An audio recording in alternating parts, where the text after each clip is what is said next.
Ocular was born out of conversations between the chief scientist Simon Robinson and Weta, and they have particular issues to do with the camera rigs that they just needed to be able to solve to be able to create the stereo shots. With stereo, I think the first real stereo project that we did was a Tintin test, and from that we realised that doing everything twice was a big pain, and we needed tools that were actually stereo aware. We needed a pipeline that was stereo aware. Yeah, stereo was a big change for us, and again, this was driven largely by Avatar. As we were finishing King Kong and started discussing doing Avatar with Jim, it became clear that this was the film that we were really going to move to stereo on. And it grew from there, so stereo took off, and a lot of stereo films came out after Avatar, and it evolved into dealing with some of the fundamental algorithmic problems that we deal with in research. So when we got to see the results of Tron Legacy, you're shooting bright things with lovely shiny surfaces, and they're shooting that through a mirror rig, which takes away all the lovely shine and reflections, and they needed to replace them and make the shots match. It was like an impossible task. So with Ocular 2.2, we were working closely with DD on the Tron shots and really trying to help them out to be able to get the colour matching to work.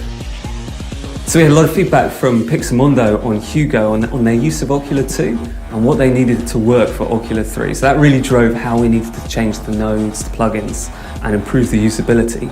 The accuracy of that is kind of one of the fundamental pieces of technology that's in Nuke, it's in Ocular. You know, people use that sort of technology to do retiming. We had some very difficult retime shots, incredibly hard for a retime to get right, especially in stereo. You know, you can have something that looks just passable in 2D and then looks like utter nonsense in 3D. But the Ocular retime worked pretty well. The thing that I really found interesting with Ocular is that people were able to get good results fairly quickly. New people that came in didn't necessarily take very long to come up to speed, and their sort of hit rate in dailies was looking pretty good. So from a supervisor point of view, that was quite reassuring.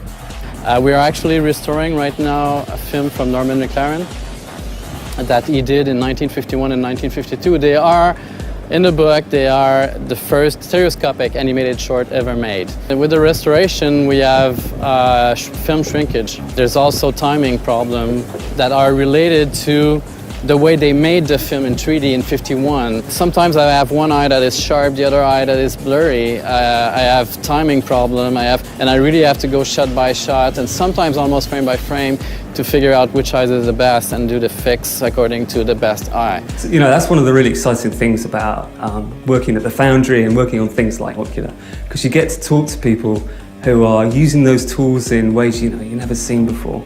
And when we talk to clients, it's a really important part of the way we create the tool sets, because they tell us what they need to do, and being able to take that and turn it into something that's usable and just people can take it out of the box is pretty amazing.